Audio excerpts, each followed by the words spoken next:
ભૌતિક સુખોની જાત જાતની બધી ઈચ્છાઓ એને સદુપયોગ વર્તે નહીં, જડ્યા છતાંય ના વર્તે, કારણ કે ઈચ્છાઓ મંદ નથી થઈ હજુ એની. એ ધીમે ધીમે ધીમે સત્સંગમાં આવતા જાય, જ્ઞાનીની વાતોને સમજતા જાય, થોડાક આ બધા વિધિના પુરુષાર્થમાં પડે, એમ કરતા કરતા બધી ઈચ્છાઓ મોડી પડે પછી, અને પછી પેલા સદુપયોગ ઉપર આવે. ઈચ્છાઓ જાગૃત હોય તો બધું પછી આ સદુપયોગને એની કિંમત સમજાય નહીં એને, અને કિંમત ના હોય એટલે એને રહે નહીં. આપણે રૂપિયા ગણતા હોય તો એમાં ઉપયોગ કેમ રહે છે? કારણ કે એની વેલ્યુ છે. એક નોટ જો એમને જતી રહી, વધારે ગણાઈ ગઈ, ઓછી આવશે તો તે વેલ્યુ છે માટે ઉપયોગ છે. એવી તમને આ ક્રોધ માન માં લોભની વેલ્યુ હશે ત્યાં સુધી એમાં ઉપયોગ જશે, અને આત્માની વેલ્યુ થાય તો એની મેળે ઉપયોગ ત્યાં આવી જશે પછી. હા,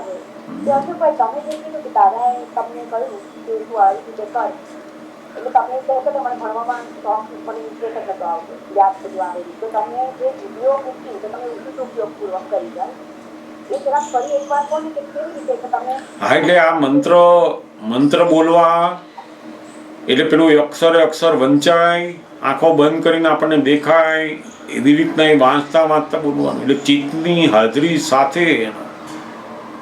અને આપણે શુદ્ધાત્મા અને ફાઇલ નંબર 1 આ વાંચીને બોલે બધું, એ શુદ્ધ ઉપયોગ. એટલે ઘણી વાર તો આવા પ્રયોગો કલાક કરતા, 1 કલાક સુધી ત્રિમંત્રો બોલવાના અને આવો ઉપયોગ પૂર્વક. હા, એમાં બિલકુલ કંટાળો નહીં. આમાં જ્ઞાન જાણવામાં, દાદા ભગવાનની બધી વાતો જાણવામાં, એમાં બિલકુલ કોઈ દિવસ કંટાળો નહીં. બહુ જ એમાં તો રસ પડે. એમાં તો હું દુનિયા ભૂલી જાઉં એવું. એટલે એ બધું પૂર્વનું એવું લઈને આવ્યા હોઈએ આપણે, પૂર્વના જીવનની અંદરથી આ બધું લઈને આવ્યા હોઈએ, એટલે આપણને આવું બધું થતું હોય. બાળપણથી જ એવું થાય. બધા રહસ્યમય પ્રશ્નો હોય એવું જાણવામાં, લોકોના બધા વિચારોને જાણવામાં, લોકો કેમ આવું કરે છે એ જાણવામાં, એવી બધી વાતોમાં જ રસ પડે. અને આ ભણવાનું તો કોણે કાઢ્યું છે એના ઉપર તો બહુ જ એ થાય કે આ તો ભેગો થાય એટલી વાર એનું તો, કારણ કે કશું કામ લાગતું નથી. એમ એવું થાય કે આ ગણિતના ઇક્વેશન ને બધા આવે છે, બધું સાયન્સ, રસોઈ બનાવવામાં નથી કામ લાગતું, કે નથી જીવન જીવવામાં કશું, કે નથી ધંધામાં કામનું. એને મારે આટલું બધું ભણવાનું એમ યાર. પણ એટલે એ સમય પેલો દ્વેષ વાળો ને, એટલે કામનું, એટલે જીવનમાં બધું જ કામનું છે. ભણે તો અને નોકરી ધંધા બધું, એ બધું તો એનાથી જ મળવાનું છે ને. એટલે એ રીતે કામનું, પણ આપણને એવું ખબર નહીં, દ્વેષ વાળું બધું. પણ ધીમે ધીમે આ જે શુદ્ધ ઉપયોગ છે, પેલું ચિત્ત આખું શુદ્ધ બન્યું, ભટકતું ચિત્ત ઓછું થયું બધું, તો બહુ જબરજસ્ત એ શક્તિ કામ કરે પછી દરેક ક્ષેત્રમાં. તમે ડ્રાઇવિંગ કરતા હો તો સરસ ડ્રાઇવિંગ ક્યારે કરી શકો? જો એમાં ઉપયોગ હોય તો. આડો અવડો ઉપયોગ ગયો તો એની મેળે અથડી જાય છો ને, ગમે તેટલો એક્સપર્ટ હોય, જો ઉપયોગ ચૂક્યો તરત એનું મરણ સાચું. ત્યાં દરેક કાર્યની અંદર ઉપયોગ એ બહુ જ મોટું સફળતાનું કારણ બને છે. ઉપયોગ જ ના હોય એનો તો બધું બગડી જાય બધું. એટલે કલાક સુધી મંત્ર બોલતા, બધું વિધિ બોલતા, પ્રતિક્રમણો 1 કલાક, એક દિવસના અંદર જેટલો ટાઈમ ફ્રી મળે એની અંદર સામાયિક કરવાની, પ્રતિક્રમણ કરવાના. રોજના 1 દિવસની ઓછામાં ઓછી 3 સામાયિક થતી, વર્ષો સુધી એવી. શું કરું સામાયિકમાં પ્રતિક્રમણ કરવાના, બધા જુદા જુદા વિષયોના પ્રતિક્રમણ, બધી વાણીના દોષો હોય એના પ્રતિક્રમણ. કોઈક વાર સામાયિક કરીએ એવી રીતના કે જેની અંદર આપણે શુદ્ધાત્મા રહી અને મનને જોયા જ કરવાનું, જોયા જ કરવાનું, જોયા જ કરવાનું, જ્ઞેય સ્વરૂપે જોવાનો જ ઉપયોગ એને. એટલે જ્ઞાન ઉપયોગમાં બેસ્યા એ સામાયિક. આપણે મનના દરેક વિચારો જ્ઞેય છે અને આપણે શુદ્ધાત્મા થઈને જોયા જ કરવાના, એ જ્ઞાન ઉપયોગ. એવું 1 કલાક કર્યું તો સામાયિક થઈ ગયું. એટલે આવા બધા પ્રયોગ કરતા કરતા કરતા કરતા, કારણ કે દાદા ભગવાન કોઈ પણ વસ્તુ બતાવે ને એટલે આપણે એ કરવા માંડવાનું. એવું નથી કે દાદા કે એમ કરે જવાનું બસ. અને એમ કરતા કરતા બધી વાત સમજાઈ ગઈ કે ઓહો આ આવું આ વાત છે, અહીંયા આવું છે, અહીંયાથી આવું વિજ્ઞાન કામ કરે છે. એટલે પછી ગમે તે જગ્યાએ આપણે કોલેજમાં ગયા તો હોય શુદ્ધ ઉપયોગ, અને શુદ્ધ ઉપયોગ હોય એને પછી કશું નડે નહીં. શુદ્ધ ઉપયોગ જગતના કોઈ વિષય અડે નહીં પછી, કારણ કે એનું ધ્યાન જ શુદ્ધ ઉપયોગમાં છે. જનક રાજા રાણીઓ સાથે બેઠેલા તો રાણીઓ બિલકુલ એમને નડતી નહોતી, બિલકુલ એક પણ કર્મ બંધાઈને એવી રીતના રહ્યા. કેવી રીતે? તો કે વિદેહી, એમનો ઉપયોગ જ એમાં નહીં. અને કેટલાક માણસો સ્ત્રીથી કેટલાય દૂર રહ્યા હોય, જોતાય ના હોય, પણ એનો ઉપયોગ શેમાં હોય? સ્ત્રીમાં જ હોય. એને જ ભગવાન વિષય કહે છે. ભગવાન વિષય કોને કહે છે? કે જેની અંદર આપણો ઉપયોગ ચોંટી જાય છે. આપણો ઉપયોગ જો ચોંટ્યો તો વિષય, ઉપયોગ ચોંટતો નથી તો તમને વિષય છે જ નહીં. સમજાય ને? ખાવાનું, ઇન્દ્રિયોના બધા વિષયો, વિષય ક્યારે બને છે? તો કે પોતાનો ઉપયોગ એમાં અંદર જોડાય છે ત્યારે એ ઉપયોગ બને, વિષય બની જાય. ખાતી વખતે જે વસ્તુ ખાવાનો આનંદ આવે છે એને પોતે શુદ્ધાત્મા રહી અને આહારીને આહાર કરે છે એવું જાણ્યું તો એ નિર્વિષય વિષય થયો એનો. એને ગમે છે છતાંય નિર્વિષય છે. સમજાય છે? આ જ જ્ઞાનીઓનું જે રહસ્ય છે અહીંયા છે કે ઉપયોગ આમાંથી ખસી ગયો છે એનો. ક્રિયા બધી એની એક છે પણ એનો ઉપયોગ ખસી ગયો. ધંધો કરે છે પણ એનો ઉપયોગ નથી, માટે એ ધંધાનો નિકાલ કરી રહ્યો છે. અને પેલા ત્યાગ કરીને બેઠા છે ધંધાનો, છતાં એનો ઉપયોગ ધંધામાં છે, માટે એ ધંધાને ગ્રહણ કરી રહ્યો છે. અંદર ધંધો ગ્રહણ કરી રહ્યો છે. તો એ પૈસાને છોડ્યા છે ખરા, પણ ઉપયોગ એનો પૈસામાં છે. એટલે એનો આ ક્રોધ માન માયા લોભમાં જ ઉપયોગ છે. ગમે તેટલો ત્યાગ કર્યો હોય ને, કારણ કે ઉપયોગ શેમાં છે? તો કે એમાં ને એમાં જ છે, લોભમાં, માનમાં. સમજાય ને? એટલે આ બહુ દાદા ભગવાને આપણને તો બહુ અદ્ભુત કામ કર્યું છે આ શુદ્ધ ઉપયોગનું. જો એ આ સમજ પડી ને તો બહુ કામ કાઢી નાખે એવું છે. આ બહુ બધા કોડ પડ્યા છે, તદ પર બહુ સરસ છે, પણ સાંભળવો પડશે. પણ આવા કરે છે કોણ, ઉભી કોણ છે, શબ્દો જ નહીં ચાલે. ના, એ જાણકારી પ્રાપ્ત થઈ એનું કોઈ પરિણામ નહીં આવે. એ તો ઉડતું કેપ વધારશે, શબ્દો બધા કેપ વધારશે ઉડતા. એનો કંઈક એકદમ પ્રાથમિક લેવલ એનો ઉપયોગ સમજાતો હતો, પણ હવે આજે જરા ચિંતાનો વધારે કોડ પડ્યા એવું લાગે. જેટલો દાદા કે ને, અમારે તો સદુપયોગ અમારો કેટલો બધો વર્તે. કોઈ માણસ પ્રશ્ન પૂછતો હોય ને, એ પ્રશ્ન પૂછ્યા પછી અમારો જવાબ આવે, અને એ જવાબની વચ્ચે બીજો એ પ્રશ્ન પૂછે ત્યાં સુધીનો વચ્ચે 1 મિનિટ મળે ને, એની અંદર એ અમારો સદુપયોગ હોય કે છે. આટલા સમયની અંદર પણ અમારો જે સદુપયોગ છે એ જાગ્રત ને જાગ્રત રહે. કે પોતે શુદ્ધાત્મા અને વાણી ટેપ રેકોર્ડ એને એક એક વાણીના પર્યાય વાણીનું આખું જે અંતસ્કરણથી ઊભું થાય કે બહાર શબ્દ રૂપે આવે ત્યાં સુધીનો શુદ્ધ ઉપયોગ વર્તે. ગજબનો ઉપયોગ હોય એમનો તો. એટલે કહેતો ને અમારે તો ઉપયોગ ઉપર પણ ઉપયોગ હોય. અમારો આ શુદ્ધ ઉપયોગ કેટલો વર્ત્યો અને કેટલો ના વર્ત્યો એના ઉપર અમારો ઉપયોગ હોય. એ છેલ્લામાં છેલ્લો કેવળ જ્ઞાનનો ઉપયોગ આ બધો. પણ એ ક્યારે આવે તો કે પહેલા આજ્ઞાનો પેલો શુદ્ધ ઉપયોગ, પ્રતિક્રમણનો ઉપયોગ, પછી એને પદ ગાવાનું હોય, વિધિ બોલવાની હોય, ગમે તે કામ હોય, પણ એમાં ગોઠવણી શું પેલું શુદ્ધ ઉપયોગની. હું શુદ્ધાત્મા ફાઇલ નંબર 1 બોલે અને એક એક અક્ષરે એને વંચાય એમ બોલાવડાવો. આ વાણી ટેપ રેકર્ડ છે એવા ઉપયોગ સાથે બોલો. આ તો બધું નીકળી જાય પછી ટેપ રેકર્ડ છે. આ એને ઉપયોગ ના કહેવાય. એ જાગૃતિ છે તમારી પાસે પણ તમે ઉપયોગ નથી. ઉપયોગ એટલે એટ એ ટાઈમ વર્તવી જાગૃતિ.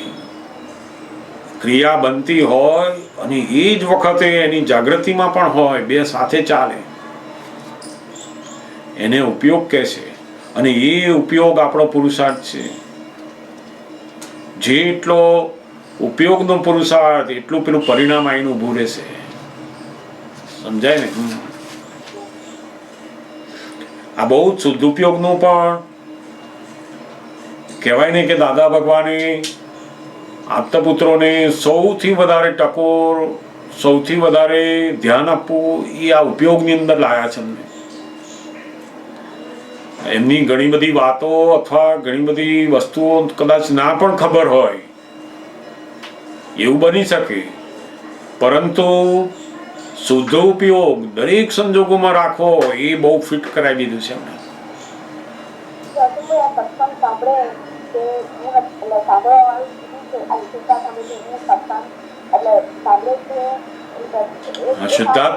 શુદ્ધાત્મા રહી અને ફાઇલ નંબર 1 સત્સંગ સાંભળે અને સાંભળતી વખતે એનું બરાબર એમાં ઉપયોગ હોય કે આ શું કહેવા માંગે છે, મારે બરાબર સમજવું છે, એની પાછળ પડવું છે.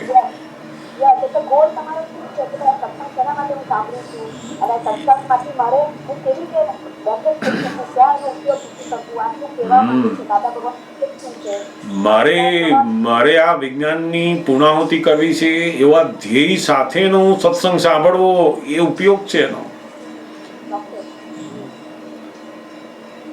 એટલે જ ઘણી વાર કહેવાય ને, જેમ કોલેજની અંદર હોય ને, જેમ બેંક વાળો આપણને રૂપિયા આપી દે તે ગણીને જ આપે છે ને,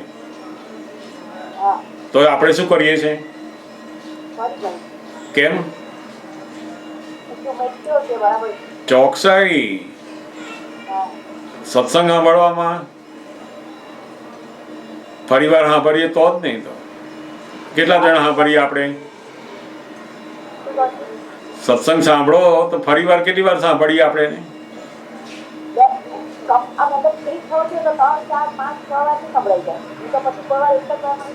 હા, એટલે બહુ જ ઓછા માણસો સત્સંગને પણ બીજી વાર ગણે આવી રીતના. અને હજુ તો ધીમે ધીમે તમે એક એક વાક્ય ઉપર અંદર બધું ગણવાનું આવશે. એમ કરતા કરતા સમજ પડશે પછી કે હો આ વાક્યની અંદર તો આટલું બધું છે, આ વાક્યની અંદર આટલું બધું છે. અને દાદા ભગવાનની અંદર પણ તો ઓહો અનેક એક એક વાક્યોમાં અનંત શાસ્ત્રો પડ્યા હોય. તમારો ઉપયોગ ગાય ને અંદર તો ખબર પડે પછી તો હો દાદા ભગવાન તો અહીં આ કહેવા માંગે છે. પણ પેલા બાહ્ય બધા જે ઈચ્છાઓ, બધા ઉપયોગો છે ને, એ ધીમે ધીમે બધું ઓછું થતા થતા થતા આની અંદર આવશે. એની વેલ્યુ વધે કે ઓહો શુદ્ધ ઉપયોગ એટલે ભગવાન પદ.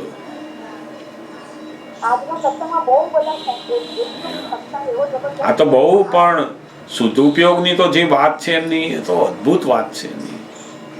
એટલે દાદા ભગવાન શીખવાડેલું અમને શિબિરમાં. અમે લોકો બધા આપતા પુત્રો શિબિરમાં હોઈએ, કોઈ ગામમાં ગયા અને ત્યાં સત્સંગ હોય,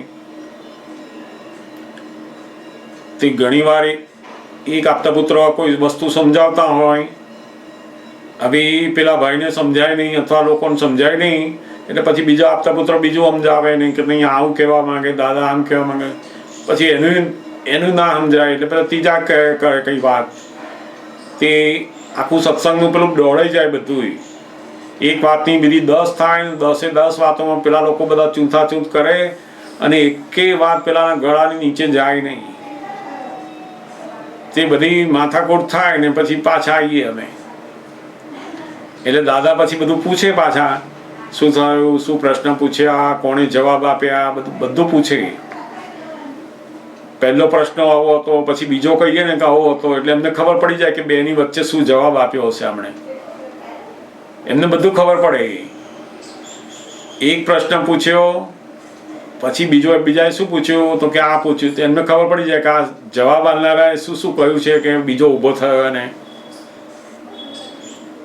એટલે પછી અમે બધું કહીએ ને કે દાદા પછી આ આપતા પુત્રએ આ સમજાયું અને આ સમજાયું, એટલે એમને તરત જ ટોક્યા ત્યાં કે હવે આવું નહીં કરવાનું તમારે કે છે.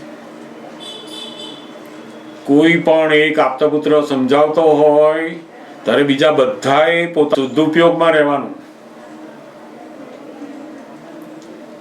તમને એવું લાગે છે કે આપણે આ સમજાવીએ છીએ એ વાણીથી એને સમજ પડે છે, એ તો ભ્રાંતિ છે કે છે. શબ્દો તો જતા રહેશે.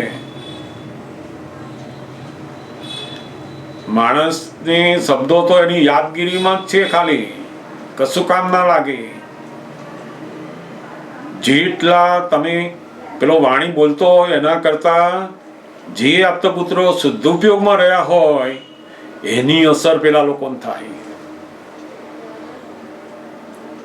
હું સમજાવું છું એવું અંદર આવ્યું, હું સમજેલો છું એવું આવ્યું કે શુદ્ધ ઉપયોગ ખસી ગયો.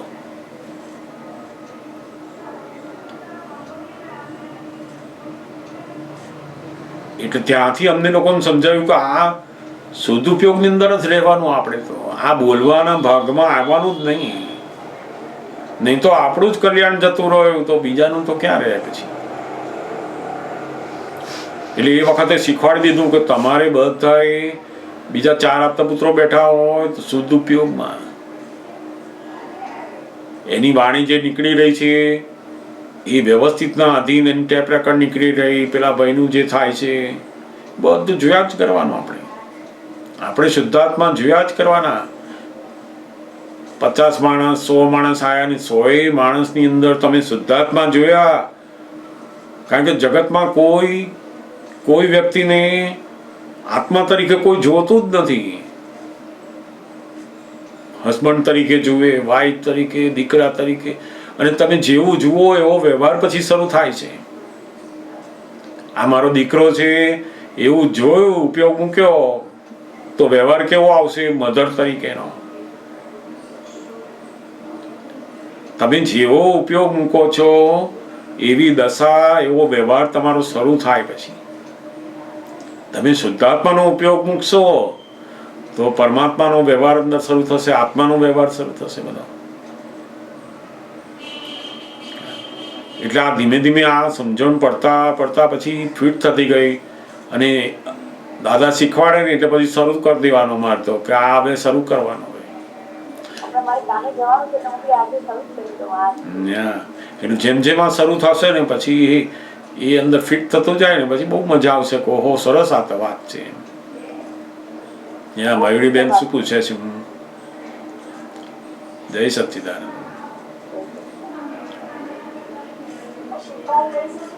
હા જય સચ્ચિદાનંદ, જય સચ્ચિદાનંદ.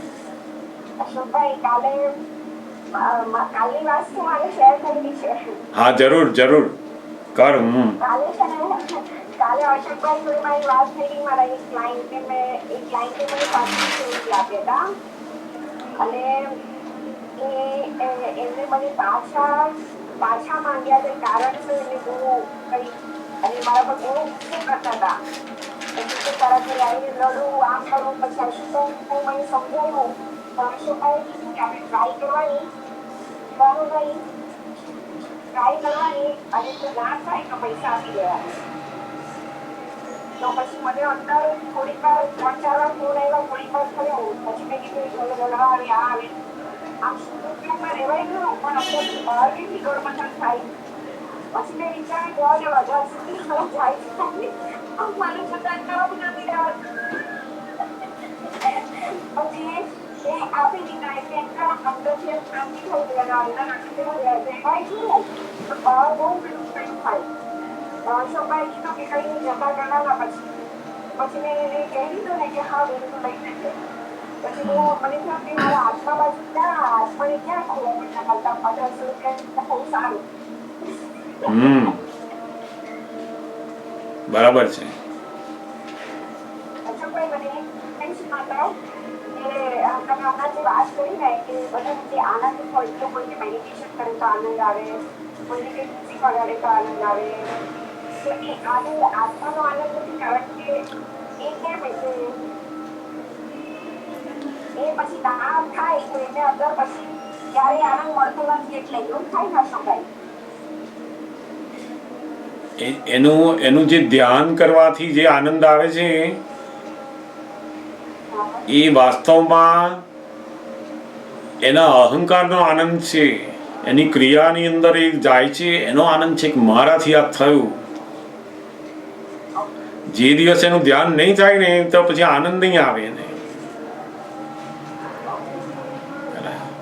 એટલે મૂળ ખરેખર સાચું જે ધ્યાન છે ને એ તો કરવાની વસ્તુ જ ન હોય.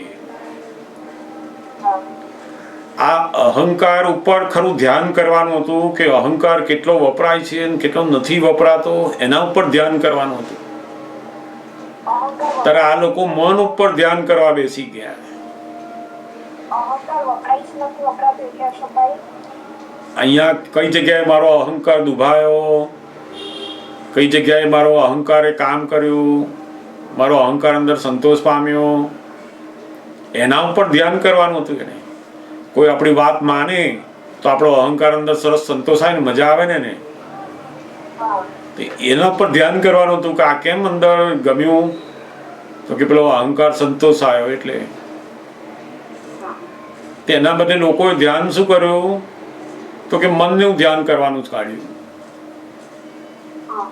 તે ધ્યાન એ વાસ્તવમાં એ લોકો ધ્યાન કરે છે, બોલે છે, પણ એ ધ્યાન છે જ નહીં, એ તો કોન્સન્ટ્રેશન છે. ધ્યાન શબ્દ આ મનને લાગુ પડતો જ નથી. આ તો કોન્સન્ટ્રેશન છે. અને તે કોને જરૂર? જે લોકો વ્યગ્ર થયેલા હોય, જેનું મન કોઈ પણ જગ્યાએ શાંત રહેતું ના હોય, એવા વ્યગ્ર લોકોને કોન્સન્ટ્રેશન ધ્યાન કરવાની જરૂર, મેડિટેશન. આ ફોરેનના લોકો છે એ વ્યગ્ર લોકો કહેવાય. એને એક વસ્તુ ના મળે ને તો ચેન પડે નહીં એને. અને આપણા લોકોને તો વસ્તુની કોઈ કિંમત નહીં, ના મળે કે મળે એને તેનો અહમ સંતોષાય એની કિંમત, વસ્તુની કશી નહીં. આ બધા લોકો તો વ્યગ્રતાની નહીં, આ લોકોને તો કશાય આત્મા તરીકે છે. એમને તો ક્રોધમાન માયાલોભ એટલા બધા ડેવલપ થયેલા છે, એટલે એમને તો જ્ઞાનની જરૂર છે. આ મેડિટેશન નહીં, બિલકુલ. આ જગતમાં જે મેડિટેશન ચાલી રહ્યું છે એ તો પેલા વ્યગ્રતાના રોગીઓ માટેની દવા છે. આ ઇન્ડિયન લોકો તો કેટલા બધા ડેવલપ થયેલા છે. આ વ્યગ્રતા નહીં, આ તો કશાયની અંદર આવેલા છે. ઇન્ડિયાનો મજૂર હોય ને એની જરૂર નહીં ધ્યાન કરવાની, તો એને તો ધ્યાન રહે છે જ. આપણને બધાને ધ્યાન રહે છે જ. ધ્યાન કરવાની વસ્તુ જ ન હોય. ખ્યાલ આવ્યો? આપણે રૂપિયા ગણતા હોય તો ધ્યાન રહે છે ને કે રાખવું પડે છે. જે એની મેળે રહે ને એને ધ્યાન કહેવાય છે, અને જે કરવું પડે એને કોન્સન્ટ્રેશન કહેવાય. અને તે વ્યગ્ર લોકોને કરવાનું. આ તો બધા વ્યગ્ર છે જ નહીં. આપણા લોકો તો કશાય વાળા છે, ક્રોધમાન વાળા છે, ચિંતા વાળા છે.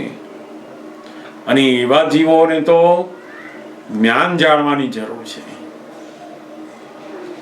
આ લોકો ભક્તિ કરે, મેડિટેશન કરે, જપ કરે, તપ કરે, કશું થાય નહીં એનાથી.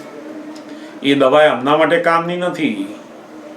એ બધી દવા છે ખરી, પણ એ કોના માટે? તો કે વ્યગ્રતાના રોગીઓ માટે છે. ફોરેનના લોકો જે છે, ફોરેનર્સ, એને ક્રોધમાનમાં આવેલો ડેવલપ થયેલા નથી આપણા જેવા, હજુ શરૂઆત છે. એટલે એ કઈ દશામાં છે? તો કે વ્યગ્રતામાં. એને કોઈ વસ્તુ નક્કી કર્યો ના મળે તો વ્યગ્ર રહે, દુઃખી દુઃખી દુઃખી દુઃખી દુઃખી રહ્યા કરે. એટલે એને પેલું કોન્સન્ટ્રેશન રહે નહીં. એને તો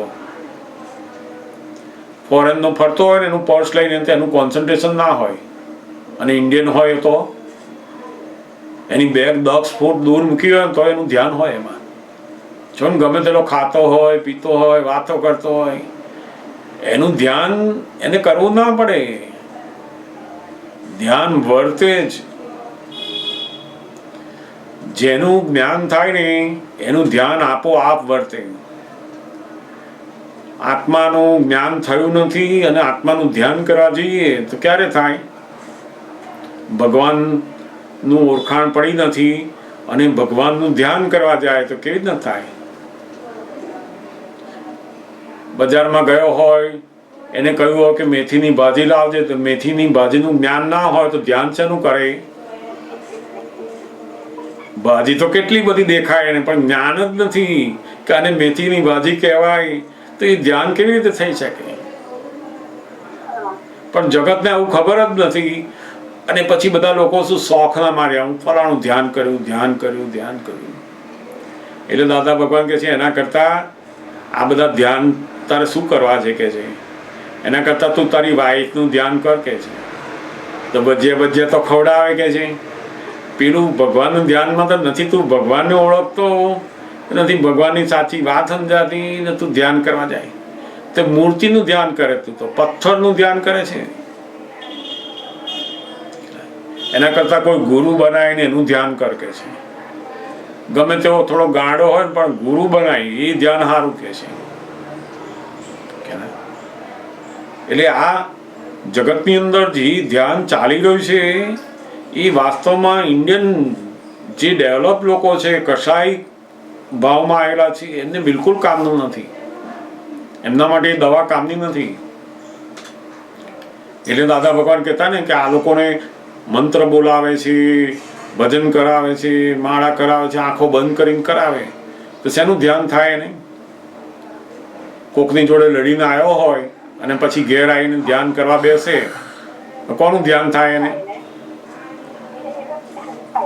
હા, પેલો મને બોલી ગયો, મને કહી ગયો, મને આવું કહી ગયો, હું આવું કરીશ હવે એને આની જોડે. પેલો લાખ એને ઉપાય કરે કે ભાઈ મંત્ર બોલો, ફલાણું ધ્યાન અહીંથી હટાવો. હટતું હશે એ તો ધ્યાન. આ તો કસાઈ ધ્યાન છે બધા. કસાઈ વાળાની આ મેડિટેશન બિલકુલ કામ લાગે નહીં કશું. એ મેડિટેશન કરે તો બીજાને કામ લાગે. એવું થોડીક વાર 15 મિનિટ મેડિટેશન કરવા બેઠો હોય ને ત્યાં સુધી ઘરનાને શાંતિ એટલી કે મોઢું બંધ કરીને બેઠો ને તે બીજાને કામ લાગે પણ એને કશું કામ ના લાગે. સમજાય ને? એટલે આ ભારતના જે લોકો છે, હિન્દુસ્તાનના લોકોને તો દાદા ભગવાન કહે છે પ્રશ્નોત્તરી જ્ઞાની પુરુષોના જે જ્ઞાન છે, વિતરાગોના જ્ઞાન છે એની જરૂર છે. આ બધા પ્રવચનો ને ધ્યાન ને જપ ને તપ આ તો કશું એક ટકોય કામ નથી લાગતું. એ તો ખાલી તમને પેલું કે સ્કૂલની અંદર ગયા હોય નાસ્તો આપીને બેસાડ રાખે તો ભણ્યા શું એમાં? નાસ્તો ખાઈ પીને ઘેર આવે તે દિવસ પસાર થયા કરે. એવું જિંદગી પસાર કરી નાખે. અને પાછો કેપ ચડે જુદો, હું તો ધ્યાન કરું છું, હું તો ધ્યાન કરું છું, હું તો ધ્યાન કરું. એ તો હમણાં કોઈ અપમાન કરે ને ત્યારે ખબર પડે કે તે જે ધ્યાન કર્યું એની અંદર તને ક્ષમતા રહે છે હવે એનાથી. તું જે ધર્મ પાડ્યો, જે ધ્યાન કર્યું, જે જપ કર્યું, પણ કોઈ અપમાન કરે ત્યારે એ ધર્મ કામ લાગે છે? એ ધ્યાન કામ લાગે છે, એ ભગવાનનું નામ કામ લાગે છે? તો કે કશું કામ નથી લાગતું. તો કર્યું જ શું? તો પછી જે આપણને ક્રોધ થવાની જગ્યાએ ક્રોધ બંધ કરે એ સાધન કામની, એ દવા કામની. જે જગ્યાએ ચિંતા ઉત્પન્ન થતી હોય ત્યાં ચિંતા થાય નહીં તો એ દવા કામની આપણી. તે બધું જાત જાતનું લોકો શીખવાડે છે અને તે પાછા મેડિટેશન શીખવાના પૈસા લે. તે આ પૈસા લે ને પેલો મેડિટેશન શીખવાડે. એનું ધ્યાન શેમાં હોય છે? હા, તે એનું ધ્યાન પૈસામાં છે. તો આપણને શું શીખવાડવાના છે? પણ આપણને ખબર નથી પડતી. આપણને આ બધી થિંકર નથી આપણે, કે આની અંદર થિંકર નથી. એટલે શોખનું આ બધું કેટલા દિવસોના દિવસો ધ્યાન કરે જ જાય. તે ઘરના એની વાઈફ છોકરાઓ સમજી જાય કે આમનું મગજ જરા છે ને ઠેકાણા વગરનું છે. રોજ પહોંચી જાય ધ્યાન કરવા. ત્યાં ધ્યાન તો શું કરવાનું? તો કે કોઈને દુઃખ ના થાય એવું ધ્યાન કરો. ખરું ધ્યાન ત્યાં કરવાનું છે. આ નરી અપ્રામાણિકતા, અનીતિ, ત્યાં ધ્યાન કરો. આ આવું ચાલતું હશે કે જીવનમાં નરી અનીતિ, અપ્રામાણિકતા કેમ લઈ લેવું, કેમ છેતરી લેવા, જેટલા પૈસા આપ્યા એટલું કામ નહીં કરવું, નરી દાનત બધી અવળી બધી. અને એ પછી ધ્યાન કરવા જાય ભગવાનનું તો કેવી રીતે થાય? ભગવાનની એક વાત, એક જ્ઞાનની સમજ પણ જીવનમાં એક ટકો ના મૂકે અને મંદિરોમાં અને આશ્રમોમાં જઈને લાખો ધ્યાન કરે, કશું ફળ મળે નહીં. એમાં લોક વાહ વાહ કરે પણ ઘરના સમજી જાય કે આમનું ઠેકાણું નથી.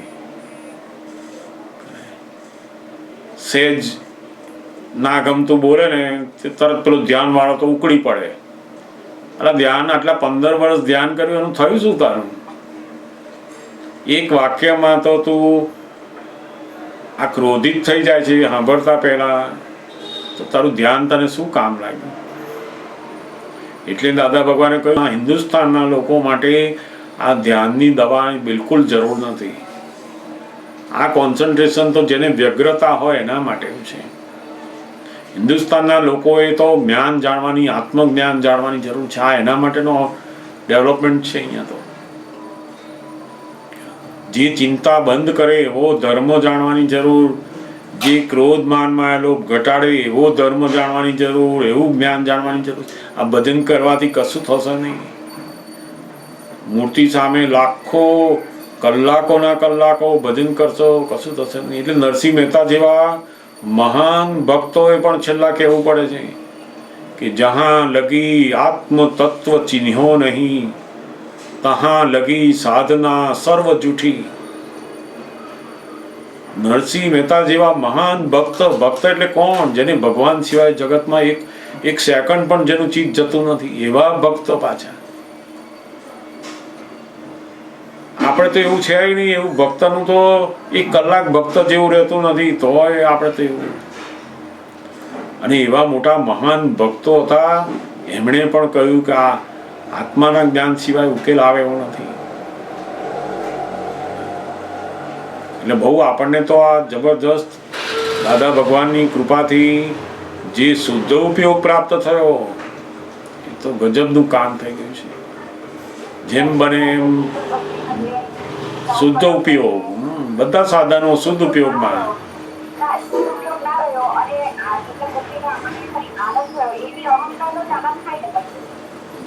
એ અહંકારનો આનંદ નહીં પણ એ મનનો આનંદ છે. પછી જે સાધન આપણને શુદ્ધ ઉપયોગ માટે જ્ઞાનીએ આપેલું છે એ સાધનને આપણે નહીં સમજવાથી મનના આનંદ સુધી લઈ જઈએ છીએ. પણ એ ધીમે ધીમે એ સાધન એને સમજમાં આવશે ખરું. એવા સંજોગો આવશે કે જેથી એને જેને સમજવું જ છે, જાણવું જ છે, એને અવશ્ય યોગ મળે. પછી સાચી વાત જાણવી છે, સાધનને બરાબર જેમ છે તેમ જ્ઞાનીની દ્રષ્ટિએ મારે જાણવું છે, સમજવું છે, તો એને બધા એવા યોગ મળે જ એની મેળે જ. સમજાય ને? હા જરૂર પૂછી લો, આપણો સમય તો થઈ ગયો છે.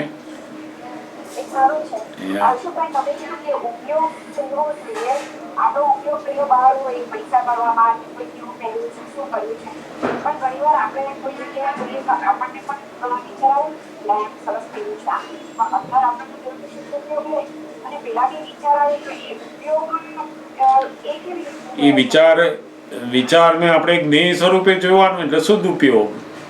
આ સારું છે, આ સારા છે એવું દેખાયું, એ વિચારને આપણે જોયા કરવાનું. અને એ સારા છે એના કરતા કહીએ એની અંદર જે માલ છે શુદ્ધાત્મા એ સરસ છે કહીએ, એટલે પેલા શુદ્ધ ઉપયોગ ઉપર આવ્યા આપણે પાછા. પેલું બહારનું સરસ પેકિંગ સરસ છે એ જોવાની આદત તો છે જ, એ તો દેખાઈ જ જશે. અને આ શુદ્ધ ઉપયોગ એ ગોઠવવો પડશે કે નહીં, આ પેકિંગ નહીં, એ તો રિલેટિવ છે, વિનાશી છે, અંદર શુદ્ધાત્મા જ કહીએ. એટલે શુદ્ધાત્મા જોયા એ શુદ્ધ ઉપયોગ. પછી વિચાર આવ્યો એ જ્ઞેય છે, આ સારું છે, ખોટું છે, દેખાય છે સરસ, ગમે એવું છે. આપણે શુદ્ધાત્મા રહી અને આ વિચારોને જ્ઞેય જાણ્યા, આપણે શુદ્ધ ઉપયોગ આપણો. સમજાયું? બહુ સરસ છે આ. દાદા કે ને અમે તો એક અવસ્થા પૂરી થાય અને બીજી અવસ્થાથી હજુ આવી નથી, વચ્ચેનો ટાઈમ એ અમારો ફ્રી કહેવાય છે. એક ફાઇલ જતી રહી, બીજી ફાઇલ આવી નથી, તો આપણે શું કરીએ છીએ? કાં તો પેલી ફાઇલની રાહ જોતા હોઈએ, કાં તો પેલી જોડે કશું બન્યું હોય એનું ચાલતું હોય. જ્યારે જ્ઞાની કહે છે કે આ એક અવસ્થાથી મુક્ત થયા અને બીજી અવસ્થાથી ચોંટ્યા નથી, તો વચ્ચેનો જે સમય છે એને ફ્રી ટાઈમ કહેવાય. અને એની અંદર તો ઓહો અમે અમારું કામ કરીએ કે છે.